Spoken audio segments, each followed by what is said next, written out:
episode 224. You know, I've been doing this for 47 years, and I've made my share of mistakes. Hopefully I learned from most of them. And here's how I look at that. It's kind of like a baseball team. If a Major League Baseball team wins 100 games in a season, they're going to the playoffs, and they may very well win the World Series. However, that also means that they lost 62 games. That's a lot of games to lose. So, you know, success, I think comes from learning from your mistakes. And that's the real key.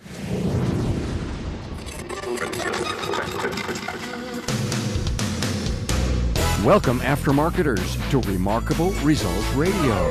Listen to learn just one thing from today's episode on your journey to remarkable results.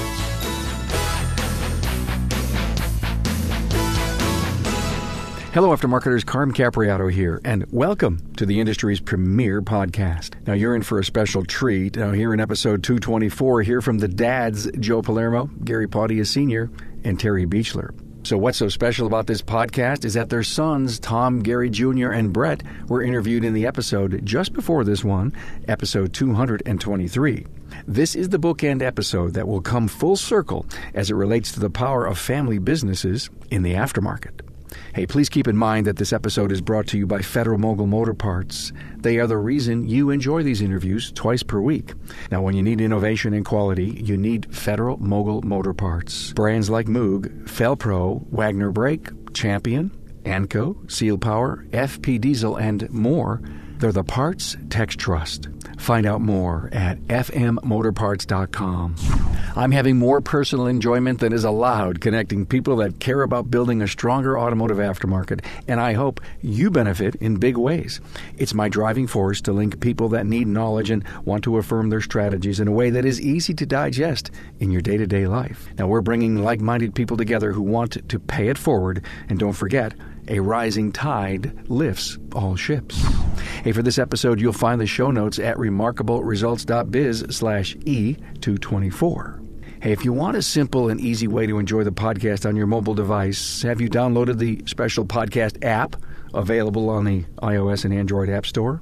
Just search for Remarkable Results Radio Podcast, and within 2 minutes, you'll have all the episodes right at your fingertips. Now, if you subscribe on Apple Podcasts, formerly iTunes, Google Play, iHeartRadio, or the many other podcast sites, then stay right where you are. I'm grateful. Hey, a big RRR shout-out to Joe Mazur, Pedro L. Rivera Negron, Mike Morehouse, and Peter Whitcamp for their new Facebook connections, and to new LinkedIn connections, Len Logue, Mohammed Kaki, and John Villa. Hey, thanks to all. It's great to have you on board and connected. Now, here's the premise for today's episode 224 with the previous episode 223. Now, you get the fathers and the sons to share their world of the family business from each of their own separate perspectives. And as you figured, these are companion episodes. In the most recent episode, 223, three sons, Brett Beachler, Gary Pontious Jr., and Tom Palermo joined me for an exclusive interview about the generational family businesses. Please don't miss that interview. It really does not matter what order you listen to these, 223 or 224, but the power of the podcast is to be sure that you listen to both, especially if you're a family business or work for one. This is great, powerful podcasting, perspectives from the trenches, if you will. I'm so grateful to the three sons for gathering their dads for this interview. We have dads Terry Beachler, Gary Pontious Sr., and Joe Palermo. They were so honest, sincere, and transparent. And this is podcasting at its finest. You always get a ringside seat in all episodes, but this one and the Sons interview, it brings an insider's perspective that has never been available before in the aftermarket as we get inside these family businesses. So many great talking points to share, like the traits that the dads feel their sons have of theirs, the dad's current role in the business, who's the bigger risk taker, how they see new technology, managing the numbers, the importance of communication and trust, and special advice for all family businesses. Now, many more key takeaways are just a moment away. Now get ready for some strong family wisdom and advice from the dad's interview. Terry Beachler from Beachler's Vehicle Care and Repair, Gary Pontious Sr. from Toledo Auto Care, and Joe Palermo from Preferred Automotive Specialists. Now, here we go. Hey, welcome to our three dads. Yes, I interviewed the three sons in our previous episode, and I'm so excited to have you guys here. And it was, I'm not sure how convincing it was for your sons to convince you to come on and do this interview, but I am honored to have you guys. Let me introduce everyone here. Joe Palermo, owner of Preferred Automotive Specialties, and his son Tom was with us in his own individual episode 87. Glad to have you here, Joe. Gary Pontious Sr., Toledo Auto Care, celebrating their 100th anniversary. How exciting is that? His son was with us in episode 197, Gary Jr., and Terry Beachler is with us, second generation, from Beachler's Vehicle Care and Repair in Peoria, Illinois, and Brent was with us in episode 199. I started to think about the industry as a whole is a family business empire almost, all in these individual pieces. And with technology and succession plans going on, and some of the things I talked to your sons about, I said, wouldn't it be cool if we could talk to your dads? And we all thought it was a great idea, and we didn't know we could sell it. So obviously the boys were able to sell it, and I'm so happy you're here. One of the questions I have is, how many traits does your son have of yours? Gary? Several, I would say. He's very organized, structured. He's a hard worker, and I'm not patting myself on the back, but those are traits that I have, and I see in him. He has a lot of fine traits that I don't have, and that's what makes it work well for us. Joe, how many traits does Tom have? He has quite a few of our traits are similar. In fact, sometimes employees are a little surprised where in a meeting, he'll finish my sentence or I'll finish his sentence. However, as the last speaker, he has traits that in some cases are better than mine. He's a little tougher on the employees, a little more structured, a little bit more disciplined. Not that I'm undisciplined, but he's a little bit more disciplined. And his technical capabilities are beyond mine because he's been trained in those areas from the time he was very, very young. And I'll bet you haven't been to a technical class in 20 years, Joe. I go to them, but implementation, because I don't work on cars and haven't worked on them for quite some time, theory is one thing, and I'm up on that. It's the implementation that I'm not, but I've been teaching him about cars and whatnot because I was a mechanic since he was 7 years old. And then at some point, the teacher became the student. Terry, how about you? Fred exhibits some of the same traits, probably a little bit on the hard-headed side. I know exactly where that comes from. Very strong-willed in certain areas. Other areas, I'm a technical science kind of a guy. Brett's more of a management type with not a strong automotive background, but he's surrounded, of course, by a very good crew of people here. Other characteristics, we're both into fitness. He much more so. He's very self-disciplined, more so than I am. I tend to jump into projects and not finish them, and he does a better job of cleaning up projects and finishing them. In some ways, complementary. My next question was, do you see a difference in your son's leadership style? And guess what? You just nailed it. You described not only about your son's traits, but how they lead. What is your status or your role in the company right now? Let me go back over to you, Joe. What are you doing right now? I'm largely an administrative individual, and I handle the supervision of administration and sales. I work through those people to try to create a future pathway for the company and to try to develop sales. We do a lot of fleet work, looking at competition and things of that nature. So I'm more or less the administrative head of the business, and Tom is the operating individual. Are you comfortable in what you're currently doing right now? And is it that Tom has allowed you to do what you love to do? That's exactly what it is. Tom's capabilities has allowed me over the last 20 years or so to move away from operations and into administration. And administration is so much more than it was 20, 30, 40 years ago. There's receivables, payables, there's all the government regulations. I mean, it's crazy. It's crazy. So a lot of my job, it really in ways, is protecting the company, making sure that the receivable, qualifying customers, making sure receivable, I could go on and on. Gary, your role, what are you doing right now that you love to do? My role is similar to Joe's from the standpoint that I'm more administrative, less operational at this point, and I really like that for many, many years. The buck stopped with me, and I was there 50 hours a week and just kind of did it all. Now Gary, handles day-to-day operations, manages the employees. I stay on the administrative side more. I'm more of a consultation position, with him, where I'm a sounding board. We bounce things off of each other and make decisions together, and I'm very comfortable in the position that I'm in now. I like to say that I'm semi-retired, and that's a good thing. I like that. A lot of the stress and pressure that I used to deal with, I no longer deal with. I can go into work with a smile and joke with the guys and not worry about Mrs. Brown's car being done by 3:00, and that's a good thing. I love what you said, semi-retired. Now, is that stage 2 retirement, semi, and what happens when stage 3? Well, I'm not in a hurry to get to stage 3. I figure at least another 5 or 6 years to be, reasonably active in the business. I'm comfortable in the position that I'm in, and I like it. Terry, so your status, what are you doing now for the business? It's administrative. We've got a convenience store, the auto service end of the operation, a car wash that's not high volume, and an office staff of about 2 people beyond me. Tons of stuff goes with the administrative end of it. I know Brett's been focused on the service end of the business, and we do work out succession.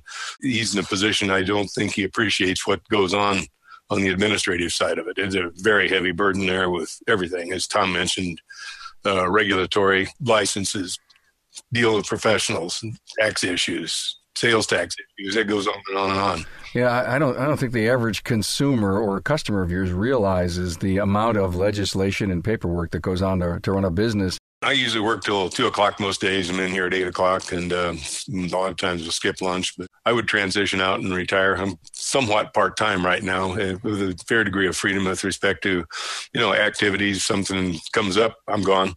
And the place runs fine. I've got an excellent staff in the office. Brett does a great job running the service into the operation, and that allows that. We've got a long-time group of technicians.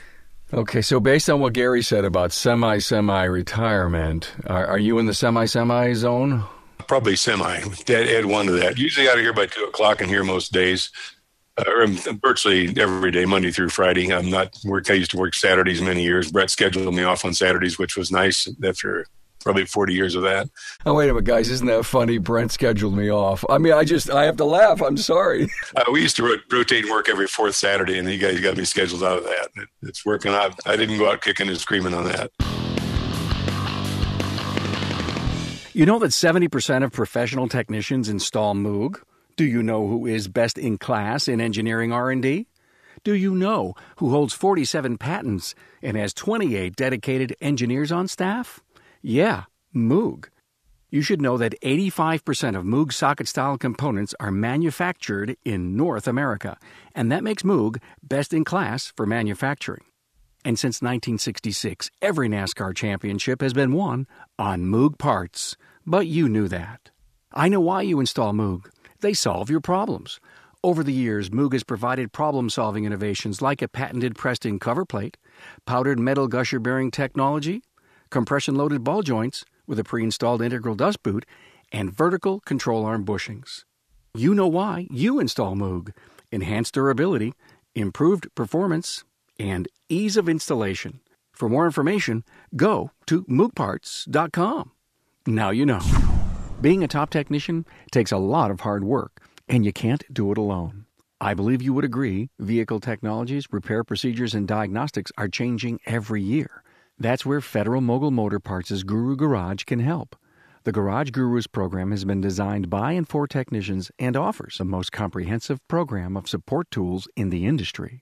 There's a nationwide network of Guru on-site training and technology centers where you can get hands-on training with the equipment and tools needed to solve real work-related challenges. And when you can't make it to on-site training, there's Gurus Online a 24/7 online academy with a huge catalog of course options. Garage Gurus also helps where it matters most, on the job, in your shop.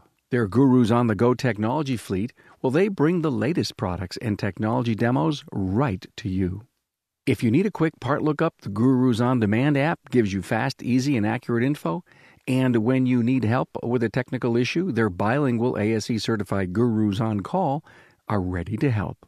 And this year, they're introducing their Garage Rewards loyalty program, which gets you points towards free gear from your favorite Federal Mogul Motor Parts brands. It costs nothing to join, and you could start earning points immediately. So head on over to fmgaragegurus.com, learn all about the Garage Gurus program, and start earning points today. How important is communication and trust to generational leadership? It's key, critical. I mean, if you don't have that kind of family trust, we're all in this together kind of blood closeness, then that individual is really just another employee. And it's critical to move in the same direction. And developing that, I can see for some people can be a challenge. It's not a challenge for Tom and I. We're both on the same page, and I'm very thankful for that.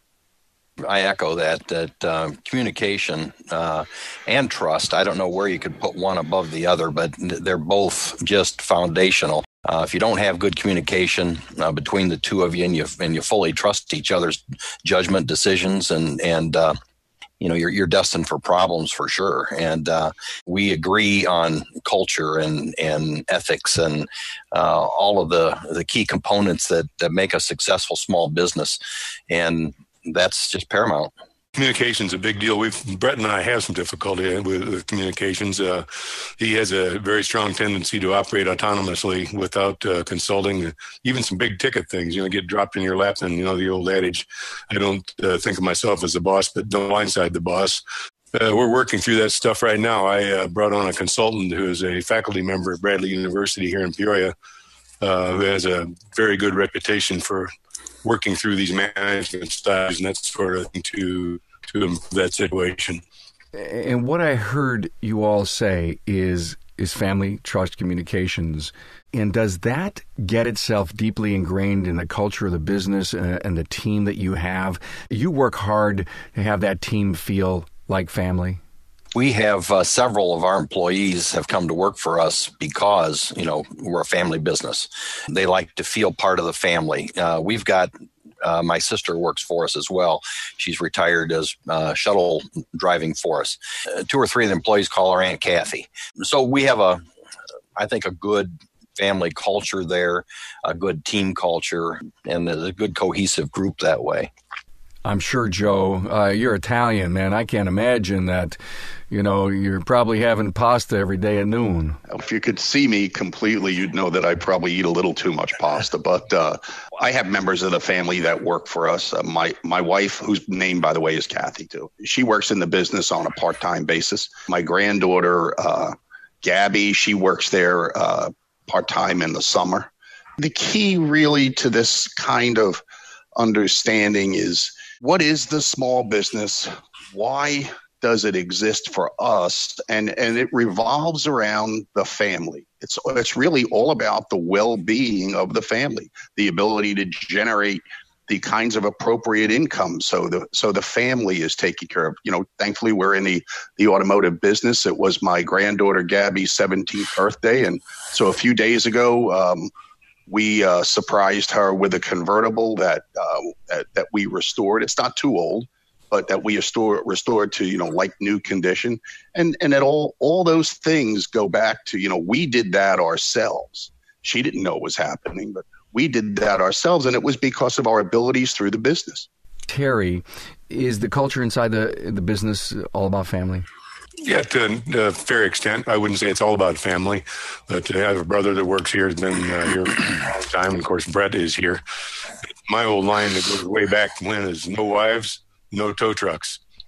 But often you see family situations where a wife is not involved in the business, is on the sidelines. I know my law was in business with a brother of his, and the brothers, they were twins, got along just beautifully, but the wives are around the edges, chirping, and eventually they went separate ways in the business. But we've not had that problem there.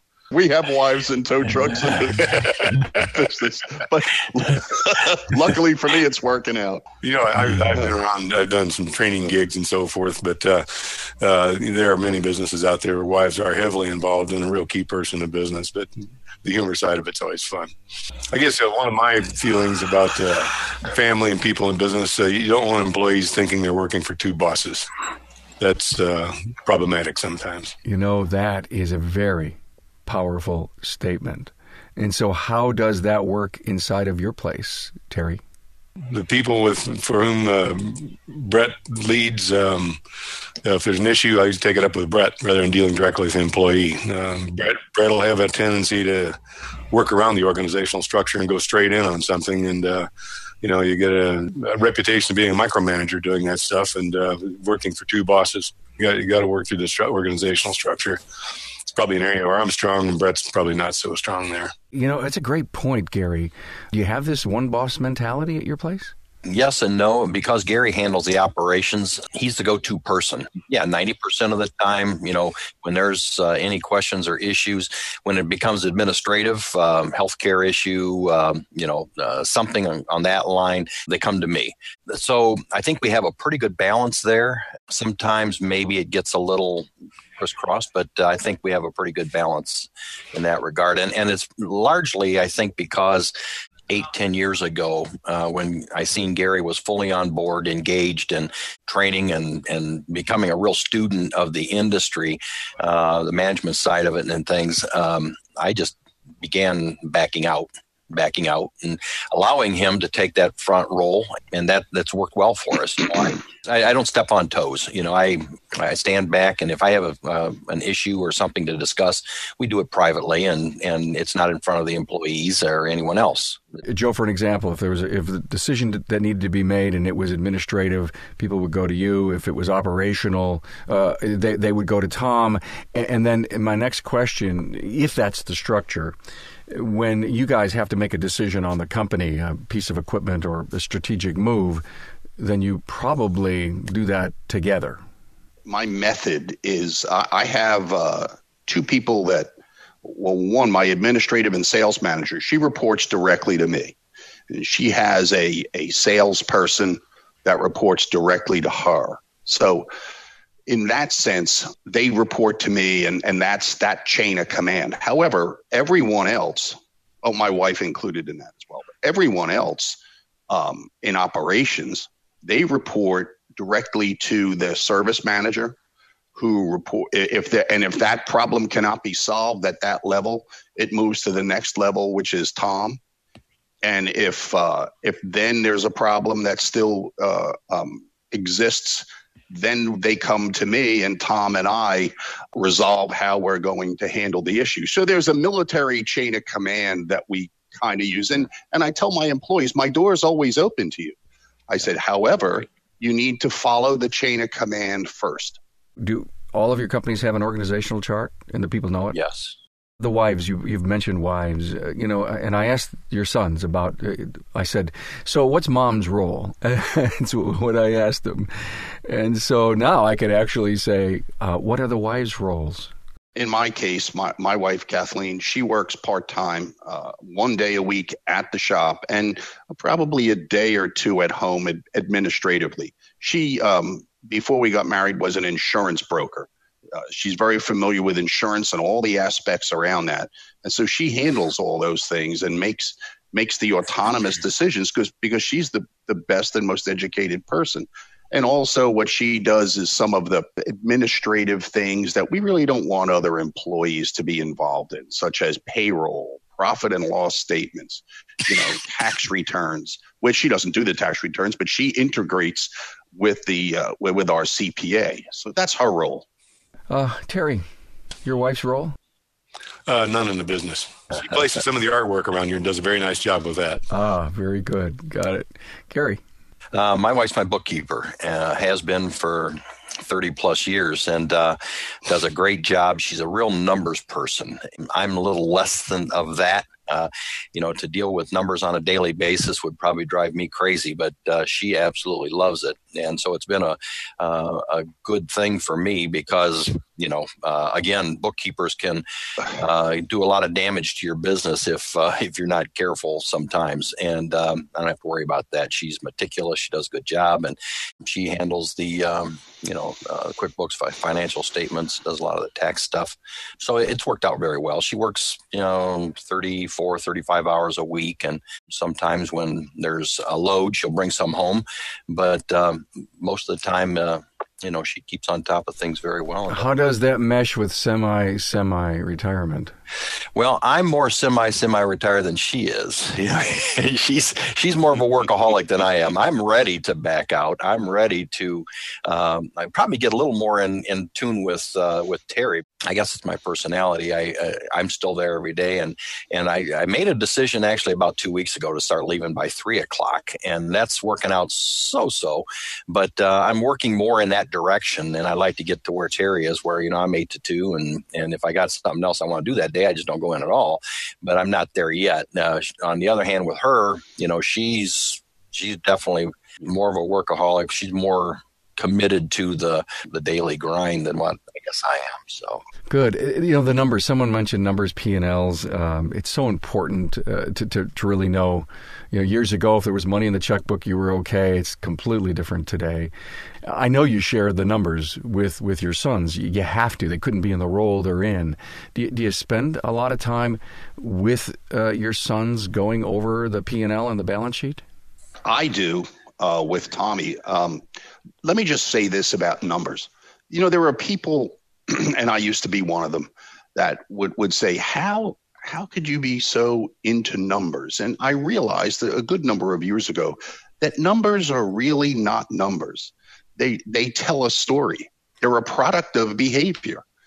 Those kind of conversations go on as my wife develops much of this, and with me. And in addition to that, they go on with Tommy. It's a product of behavior, whether it's sales, gross profit, expenses.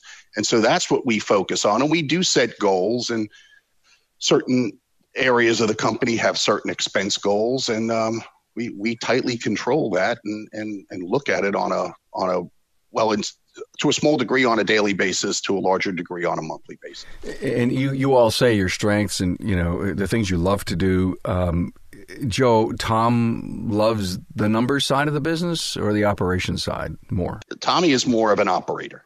He's not the kind of individual that's interested in delving into the numbers while the operation runs, but he wants to know about how those numbers relate to behavior.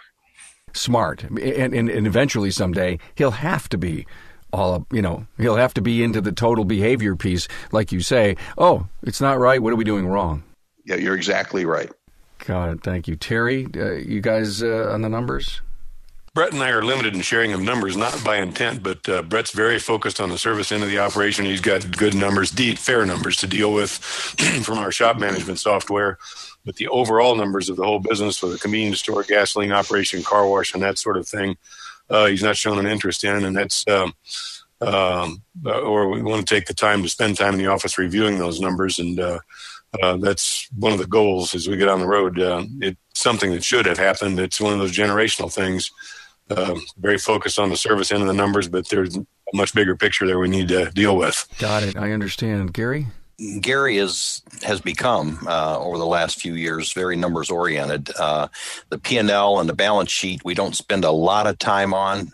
10 or 12 years ago, I developed we call it our business monitor, and it's got KPIs on it that we fill this thing in every single day. And it's got all those numbers that need to be tracked regularly just to see where the business is at and how things are going. And Gary has embraced that thing deeply and keeps right on top of it. We've got 2 stores now. We purchased another store last December, and we got the same things set up for both locations and then the 2 together. And so he's very, very much into those numbers and does a great job with that as well.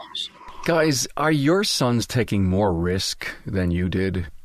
No, Tom's not a very, a person who's really interested in taking big risks. We are taking some, but he's more interested in the operations. I'm kind of the risk-taking individual.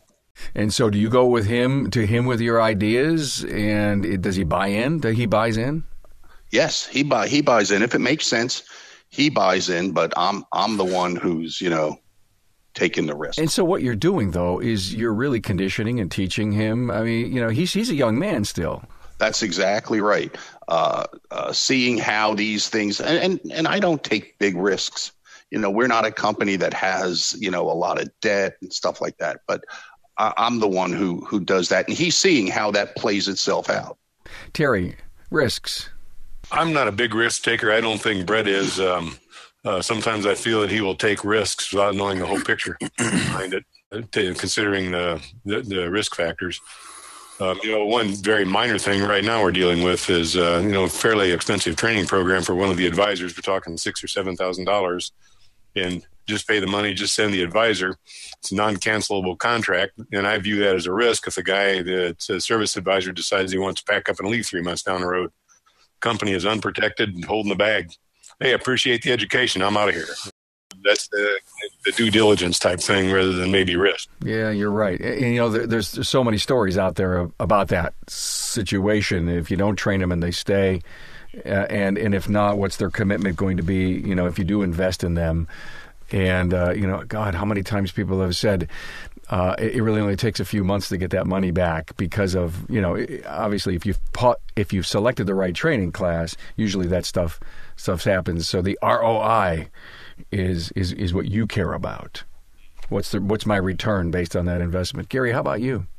I'm the risk taker more than what Gary is. Gary is more conservative that way than I am. It's been necessary to take risks, when I bought the business and in growing the business over the years. And I take calculated risks. I guess I should qualify it by saying that. I don't just jump in and with both feet and not cautious about what I'm doing for sure. Gary is always in agreement with, the decisions that are made. And I can't say that, probably the biggest risk we've taken lately is just buying that second shop, which that again was, I think, a very calculated risk. It's not something that, we were very concerned about it succeeding or not.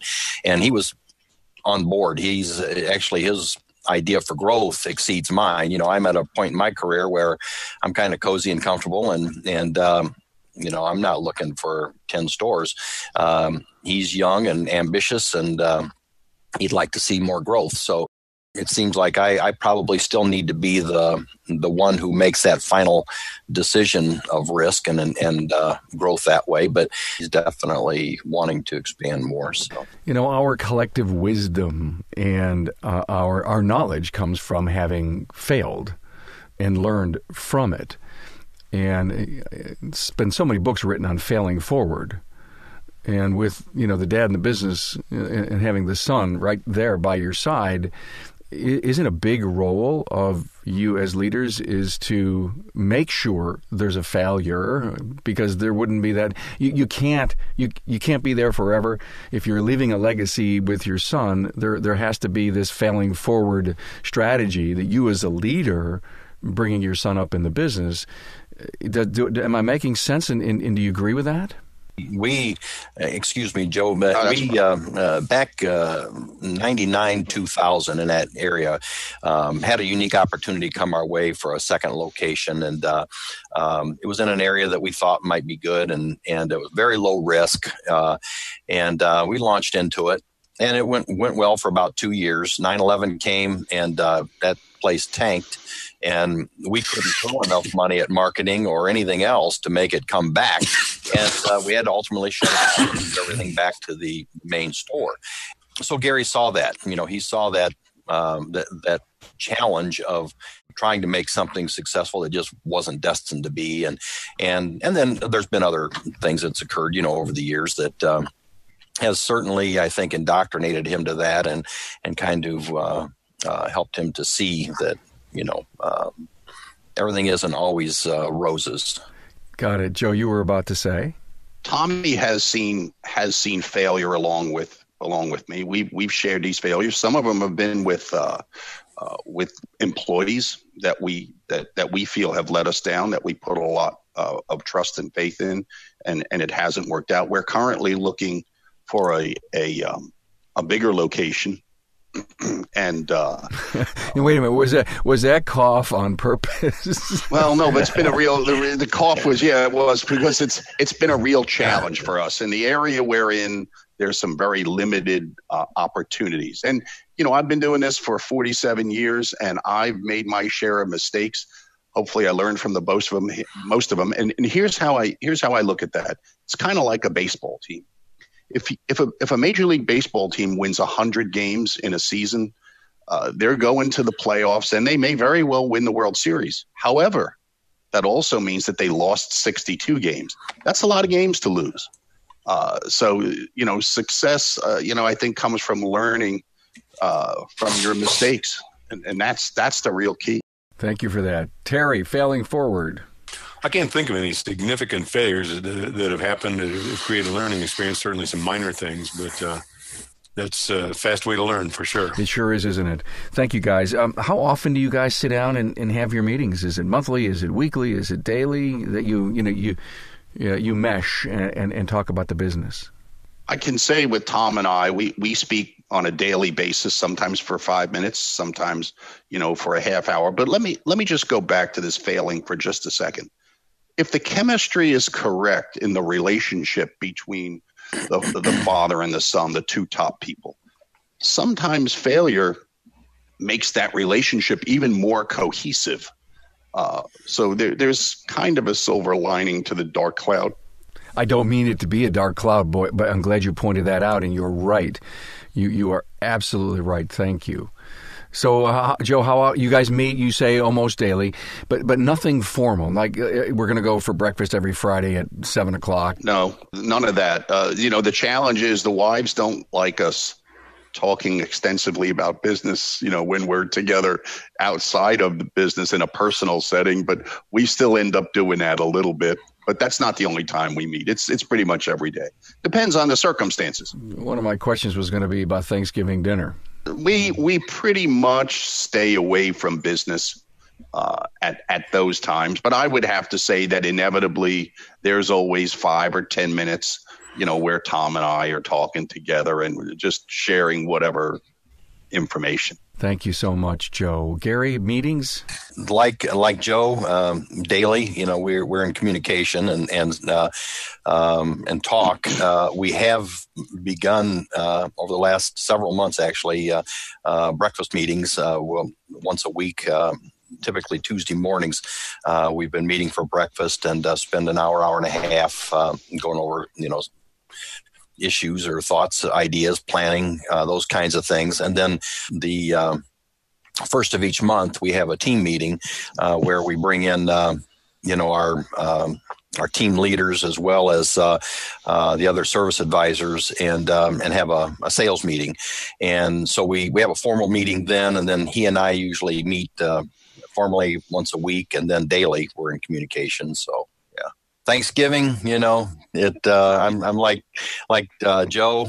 How in the world do you not talk a little bit of business? But we do minimize it. We try to keep that stuff away because the wives do get a little bothered, especially if we would huddle in a corner and start comparing notes or something. And that's not a good thing in a family setting. But generally there is 5 or 10 minutes, where you'll talk a little bit of business. And that seems to be, the nature of a family business, especially with my wife as involved as she is. Her and I talk about it 24/7 almost. I mean, it's just always something that pops up that you'll talk a little something about. So, yeah.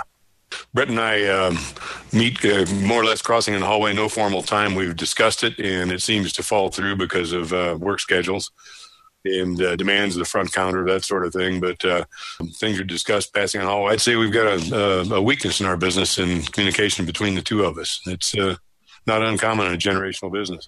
No, it isn't. And guys, you have been so transparent, so candid, so honest. Thank you so much for all of that.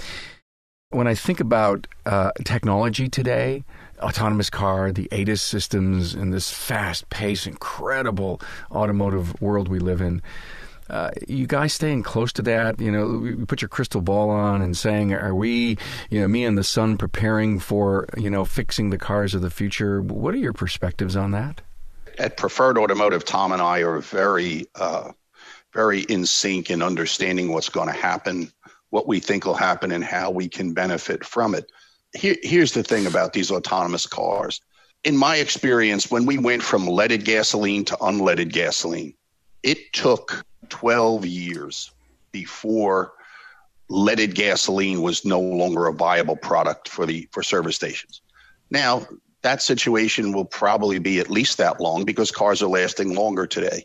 So if there are any technical advantage, say, for example, that the dealerships have or things of that nature, that's going to take quite a while to play itself out. And there's going to be a lot of time for us to be able to capitalize it. There's certain things that just don't change. And the family business has a real competitive advantage if it behaves in a family type setting. Great words, Joe. Thank you. Gary? From a technical standpoint, we certainly keep our techs in classes, reading material, keeping on top of what's coming out of Detroit. And so we stay on top of it that way. Gary and I are neither real technical. We've never been mechanics, technicians. We've always been around cars and always enjoyed cars, worked on our own, and, have always been in tune to all the systems and everything. But we've always been more on the management administrative side of things. We, looking forward, recognize, the industry is changing, cars are changing, and I think we're positioning ourselves very well for that. And we're keeping abreast of what's going on, and we're servicing everything that's coming out. We're not shying away from any of the new technology and embrace it. I'm very excited about the autonomous cars and self-driving cars, the autopilot. I guess that's probably the one that I like the most. I still like to drive myself, but it'd be really nice to be able to sit on the expressway and turn on the autopilot and drink coffee and just watch the car. Jump in the back seat, read a book. Yeah. So there's some aspects of it that are pretty neat, but my twist on autonomous cars, when they'll have it figured out when there's a big button on the dash that says, "I'm drunk, take me home." Let me just say something about vehicle change. When I first got into this business, vehicles really hadn't changed for 40 years. I mean, when you think about it, from 1925 to 1970, cars all had carburetors. They all had distributors. They got better. They got much better over that period, but they basically were the same. Not very electronic, heavy mechanically. And over that period of time, since that period of time, when I got into the business, things started to constantly change. And there were doomsday people that were, they're going to catalytic converters and pollution devices. They're going to ruin the car. These computers don't work. They're not going to be good. It's not. And, they're making radial tires. And now we're not going to sell as many tires or tune-ups. And it was on and on and on. And it's just a matter of keeping up with it. And here's the approach that Tom and I take. And here's one of the reasons why we're in sync. We both believe, and Tom wanted to come into this business when he was 7 years old. We both believe that this is no longer a trade. Automotive repair technology is not a trade. It's a practice. That it has to be looked at that. We are constantly training, constantly learning. Everything's changing and it never ends. And if you stay up with it, you're going to have a leg up. I love it. It's a profession. That's what you're saying. It's a practice, like a legal practice, like a medical practice, like an accounting practice. It's a practice, not a trade. It used to be, you fix the old cars. You knew that. The guy was a great mechanic. He wasn't so great. He just done the same job 100 times before. Now, if you're not starting off with a reference material in front of a computer, you're up a creek. Well, yeah. And that's where the practice things comes in. That's absolutely right. And here's the difference. And I know I'm getting off the subject, but I just want to mention this. Years ago, knowing what was wrong with the car was what was important. Today, that's not important anymore because you can't know. Knowing how to find out what's wrong, knowing how to find the answers, knowing where to look, that's the key. And people that are out of business today have never grasped that. And that takes training. And that's the definition, really, in a left-handed sense, of a practice. It's you're going to charge me to tell me what's wrong with the car? Yeah. Oh, yeah. And do you remember how difficult that was 20 years ago? Oh, yeah. The customers resisted that. And the reason why they resisted is for what I just mentioned. Because back in the day, a mechanic at that time could listen to your car and know exactly what was wrong with it because they had been around him so long. They knew exactly if it was a timing thing, carburation. And today, you're right. Get out the rubber gloves and the white lab coat and the computer. Now imagine how this conversation would have gone if, say, the fathers approached it in the old-fashioned manner. I mean, there would be revolts within the business, rightfully so. And we're both on the same page with this. We both know this is a practice, and we've got to treat it as such. I look at it as a practice, and I go to my doctor's office or offices. I pay attention to everything they do, how they organize the office, the language they use, and mirror that. That's a great thought, Terry. I like that. If you're going to be a practice, you need to emulate one. And so, Doc, I've got this pain over here, and he's touching you in a place that has nothing to do with where your pain is. And you're asking, so why are you doing that? He knows that there's some kind of relation to the size of your feet to the pain you have in your side. In our place, I picked this up from medical people. They don't use the word diagnose. It's evaluate, for example. One word. A whole different twist on it. Where evaluate and treat is standard medical jargon, and evaluate here, diagnose means you're going to charge a certain amount of money and you will have an answer. Are you saying that the word diagnose is getting a bad rap? We don't use it. Wow, interesting. Great takeaway, guys. Woo, love it. So I have one more question for you, and I want you to, just say to the dads that are out there that are looking at succession planning, that have their children in the business, give them some advice. Well, when it comes to succession planning, I would say start early. We're just beginning to do that, maybe a little late, but there's still plenty of time.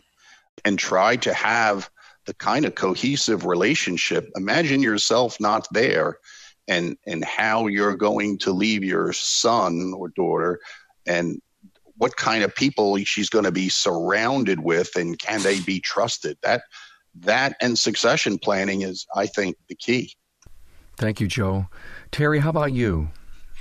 Great accountant, great insurance guy, great attorney, great banker, maybe an outside business consultant or 20 group. I think all those pieces are important. I know I got involved probably in early 1990 with 20 groups. You reach a point where you stagnate if you're out there operating by yourself.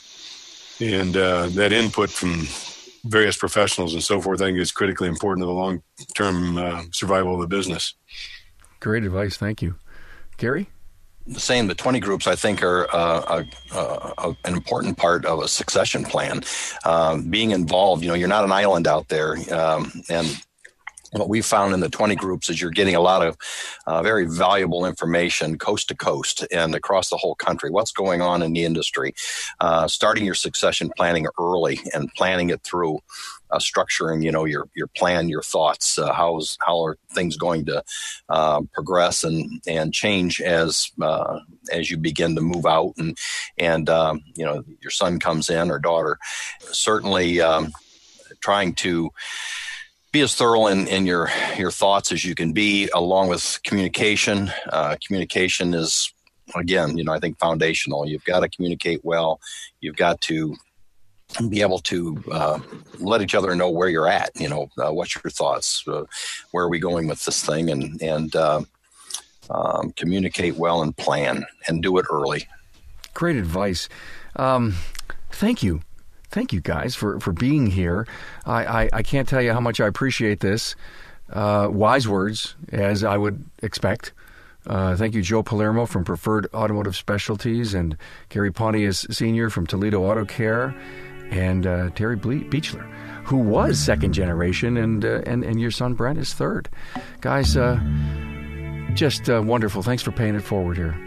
Hey, Aftermarketers, thank you for joining us. Now, I know this in companion episode 223 with Terry, Gary, and Joe's sons will become top listen-to episodes, must-listens for aftermarket family businesses. Thank you again to Terry Beachler, Gary Pontious Sr., and Joe Palermo for their sincerity and really paying it forward for so many of us to learn from. Many of you know that family dynamics are so rewarding and can also have their challenges. However, if you make it work, the results are personally gratifying. The show notes for today's Dad's interview can be found at remarkableresults.biz/E224. Hey, I'd love it if you'd share this episode with a friend. It is so easy. Facebook, Twitter, or LinkedIn, or simply send this URL, remarkableresults.biz/E224. Send it to a friend via email. If you visit the show notes page, there are many ways to share. And if you're a subscriber to the Insider newsletter, then just forward your newsletter to a friend.